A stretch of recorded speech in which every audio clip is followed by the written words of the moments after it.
I don't think this is completely responsive to your point. We have had a minor amount of equity issued associated with a security that was a convertible bond that had an option to convert to equity, and that has converted to equity in large part.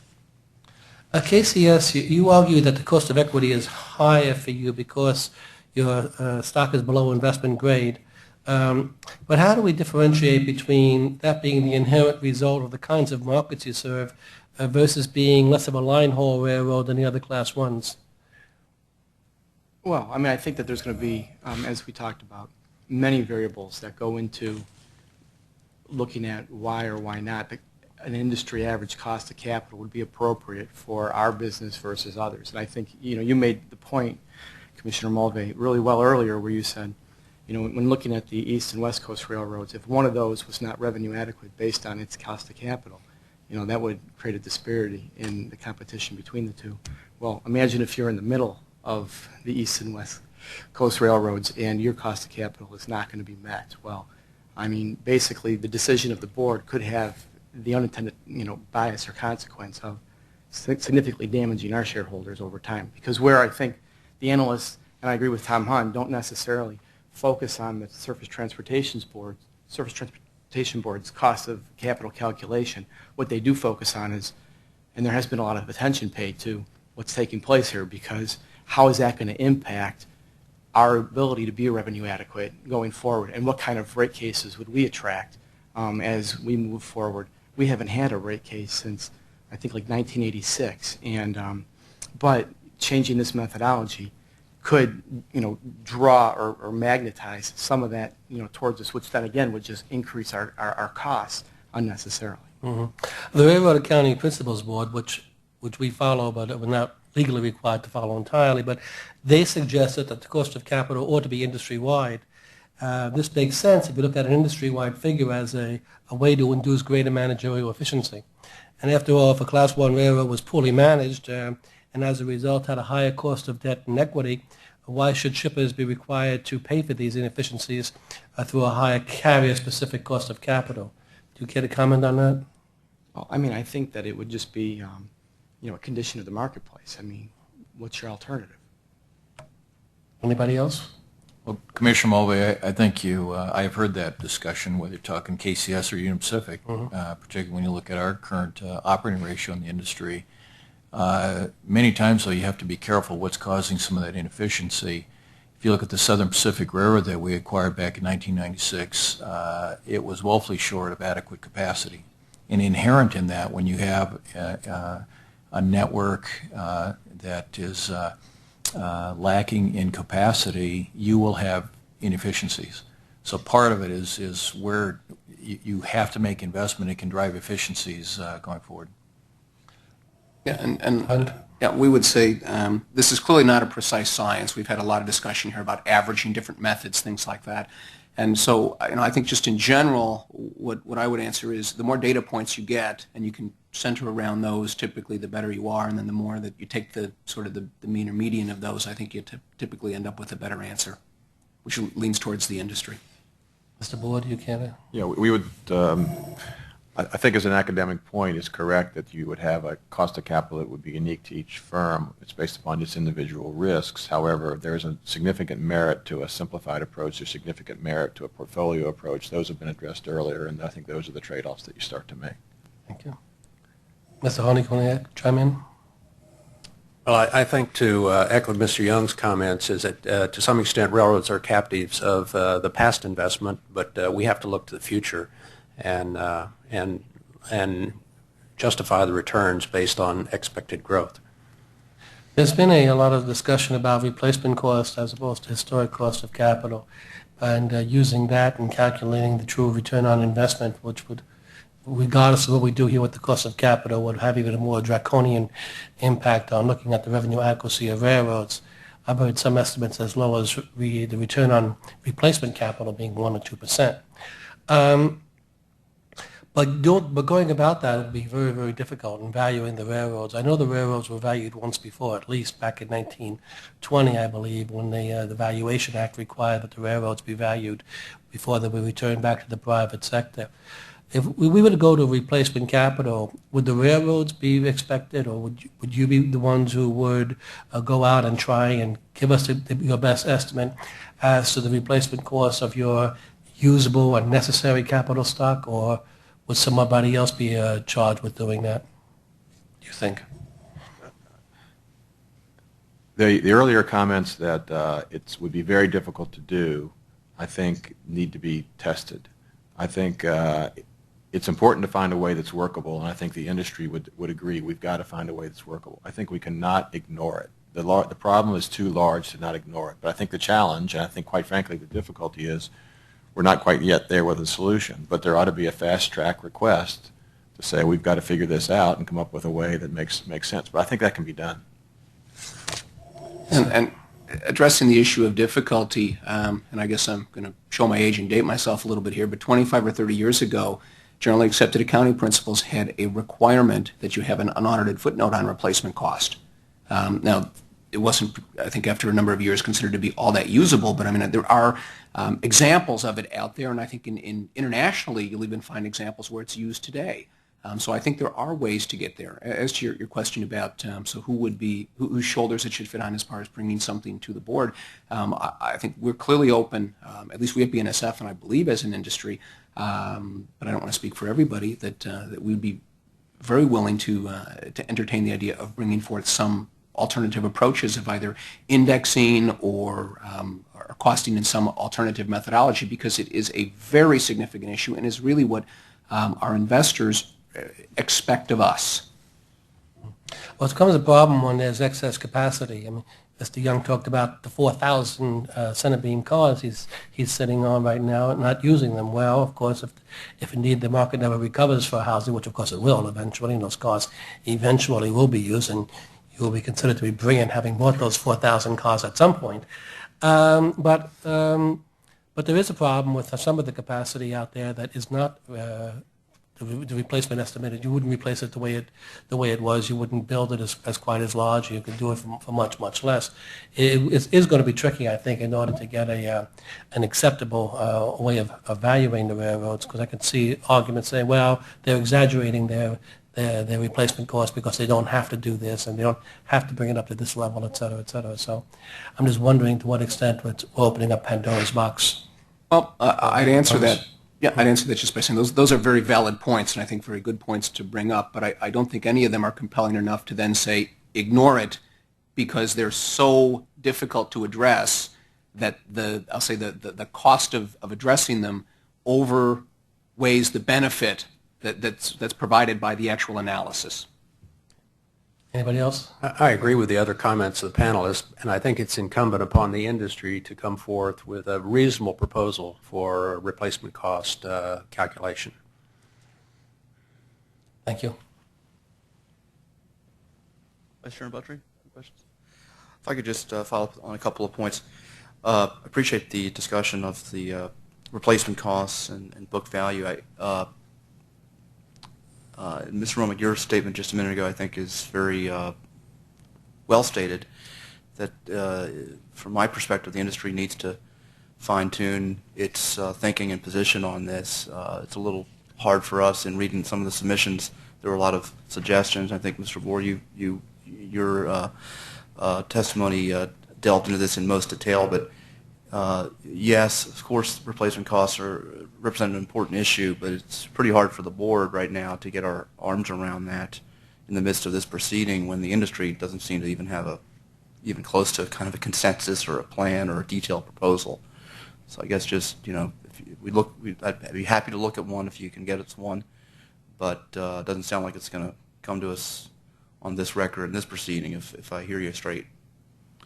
And I just, on following up on that, one of the many complexities I see there in moving towards a replacement cost type approach would be to actually look at all of your infrastructure and identify what you would really go to your shareholders and your board and say, yeah, we're going to actually replace every last bridge out there that might have been put in the 1800s that we haven't abandoned, but we haven't really. In other words, realistically, you're going to have decisions to make. You're going to need to build and improve enormously in some corridors and in some new corridors perhaps, but you're probably not going to actually go and rebuild every last asset you currently have, I would think. So it's a challenge. Do you get credit for the rebuild replacement costs of assets that you might never actually intend to spend that kind of money to actually replace? Mr. Young, you look like you want to Well, jump in. Mr. Chairman, I'd like to just, I don't think any methodology would propose that we replace the whole railroad. We actually use depreciated new value when we do some of our projects within the business because you're going to have an extreme then the other way, as you would have articulated here. I think the question still becomes one on the range here. Neither methodology is going to represent the right answer and the perfect answer here. But it could give some perspective if we believe that we need to incent more investment in the railroad industry over the years. A replacement cost kind of methodology could be viewed as that fits in that range. I mean, the question becomes, what do you do with it? When you ultimately say we're revenue adequacy under either a proposed or replacement, I still believe the question we are all going to struggle with is the pressure on capital costs going forward, and there's no question they are going up in every aspect of our business. We have, I mentioned in my comments earlier about the requirements to expand capacity at current facilities today is carrying new community environmental regulations that are driving the costs up substantially. None of that is reflected in the methodologies that we have on the table at the STB today. That reminds me of many hearings and discussions as a highway commissioner where I had to explain why it costs us X hundreds of millions to build something today when just 20 years before they could build it for 5% of that, and right. Got into these long discussions of new rules and requirements and pressures and cost inputs that weren't even a reality 20 years ago. Mr. Hund, did you want to jump in on this? Yes, just a quick comment. We've actually sold, abandoned or short-lined, either leased or sold, thousands of miles in our 12 years since we merged the Burlington Northern and the Santa Fe. So we're going through that analysis about what we wouldn't invest in on a continual basis as the call for simply replacement capital comes up on all those different lines. And that's a large driver of why those thousands of miles are no longer within the BNSF portfolio. So I think we're purging that on a regular and real-time basis. Now, Mr. Board, you pointed out the very good examples of some of the recent replacements in the wake of the Katrina disaster. I spent a lot of time on the parallel highway structures that took so much longer to get off the ground and rebuild, and at such greater expense than the parallel rail structures down there, but in a past life. Now, once you do, though, of course, just a basic, so we all have a basic level of understanding this, once you do go to the trouble and expense of replacing a Bay St. Louis bridge, you then get the benefit of the new book value, correct? So you're Well, you know, that's I think some of the difficulty with this concept. There's the idea that says until you've made the investment, why should you get a return on it? There's the other concept that says mathematically it doesn't work. And my slides were designed to sort of bring out a little bit the mathematical part. You've got dollars in today's dollars measured against a base in yesterday's dollars. Investors have waited 30 years to get that last year's return. Those dollars are not equivalent. So irrespective of questions about how would you replace it, what would you replace, it's just the math of time value of money that doesn't work by not acknowledging inflation as part of that issue, especially where you have long-lived assets and especially where you have such an asset-intensive industry. So I think that aspect of it is very real. There's got to be a way to deal with that, and I think it's fair to challenge the industry to come up with it and recognize that the more subjective it is, the more problematic it is. But we have to address that. Mr. Hunt? Yes, Mr. Chairman, you actually bring up a very interesting point, which is the almost say the new purchase price of something. And one of the shortfalls of GAAP accounting is the use of historical cost. And one of the anomalies is if someone were to come in and buy all the stock of BNI at today's market value, you'd write all those assets up to what they paid for it. Those assets are no different than we have today. And so, I mean, you could argue that that's the value. And that is nothing more than an accounting phenomenon that occurs called purchase accounting. Right. We may have an opportunity to explore that with our next panel, because I know that was a point brought up in their statement. But while I have you before me, Mr. Hunt, I saw quickly, passing over the screen when you were giving your presentation, a 2007 BNSF CapEx number of some 700 million and something, if I believe it was. I believe that's the expansion number. Expansion number, okay. Right. And that looked like a lower number than the last year. Is that correct? That's correct. Is that a full 2007 planned expenses? Full 2007 plan. We've actually reduced our plan by a couple $100 million this year throughout the year, as, to be quite frank, some of the traffic that we had anticipated as the year started has not materialized. And I talked earlier about the different businesses, with specifically consumer products being down and industrial products being down. It's all about the risk in the business and the ability to adjust the capital. That concludes my questioning. Commissioner Mulvey, do you have any follow-ups? No more at this time. Thank you. Vice Chairman Buttrey? Thank you, panel. You're dismissed, but we very much appreciate your testimony today. And with that, we'll call up the next panel, Panel 4, Mr. Heath Watkin of Atticus Capital, LLP.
Mr. Watkin, welcome. We're ready when you are. Please proceed.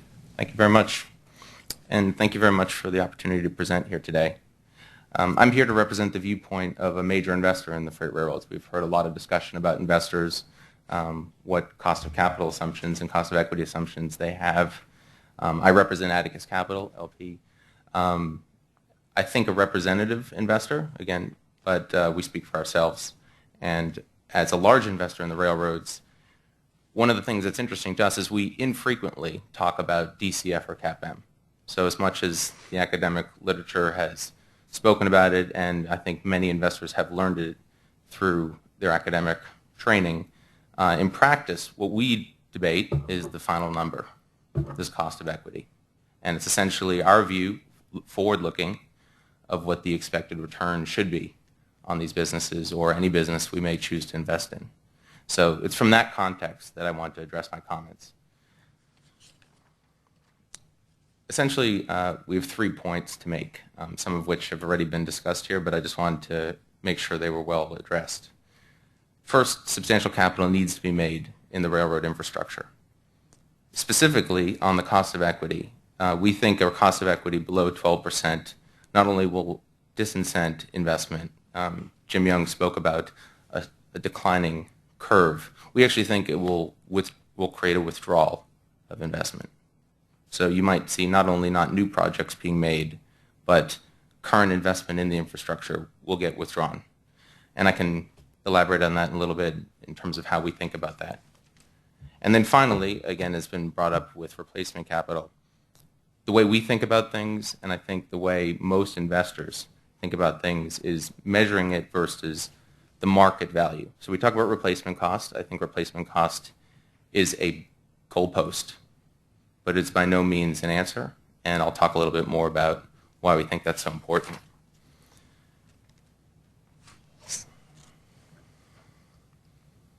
So first, I just wanted to address something because a lot of discussion has been made about the excessive or very large earnings of the U.S. railroads. And we're investors in the railroads, so we obviously have at least, depending on how this hearing goes, a positive view of the opportunities in the rails.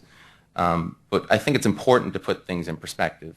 And this is the way we look at investments. It's free cash flow, and it's a way that has been discussed here. And essentially, this represents the money that's left over from a business. So we take into account how monies are spent for investment, and we take into account the profits that are generated, and so you essentially end up with a fairly balanced view.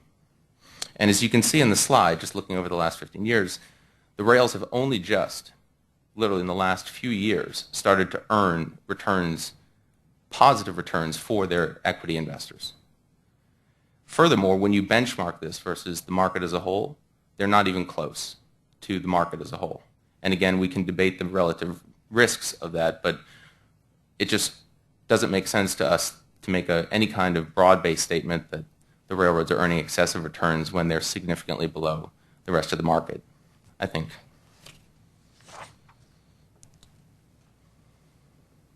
I think given the very technical nature of today's discussion, CAPM, beta, market risk premia, I think it's helpful, and again, from our perspective, we try to put things in context. Because we have dollars. Dollars can flow to any different investment. We have a lot of flexibility in how we invest. And I tried to indicate in this chart, which I believe you all have, at least a range of options that an investor has. And on one extreme you have cash, which yields a certain amount. And on the other hand, you could argue, but maybe you have venture capital. And what strikes us as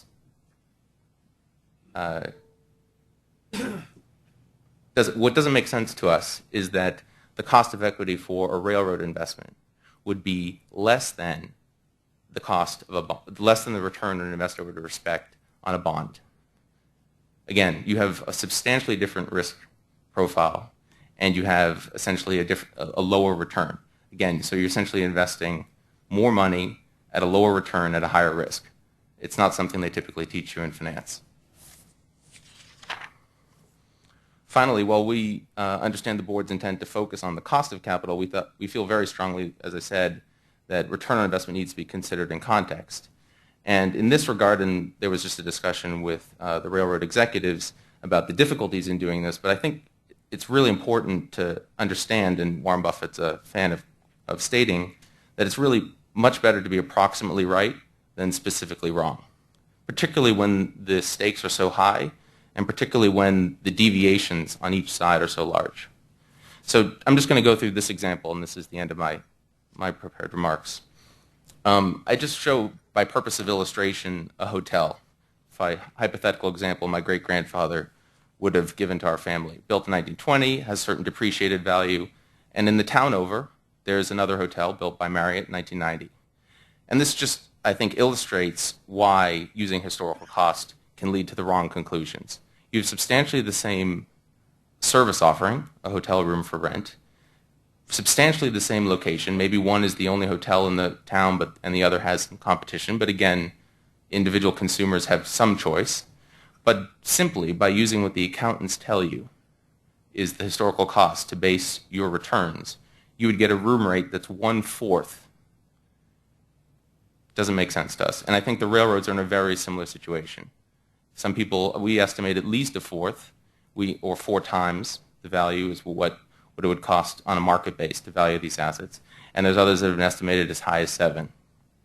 But when the orders of magnitude are so large, we think it's important, very important, to consider this. So just in summary, we think substantial capital does need to be made. A cost of equity below 12% will not incent us and will actually drive us away from providing that capital to the railroads. And return on investment must be measured to the market value of the asset. So I thank you very much for the opportunity, and be happy to take any questions you may have. Thank you, Mr. Watkin. Your last point got me thinking about whether or not the railroad should get back into the Pullman car, sleeper car business. It's been a while. Let me defer to the Vice Chairman. Would you like to lead off with any questions of this witness? There's a lot of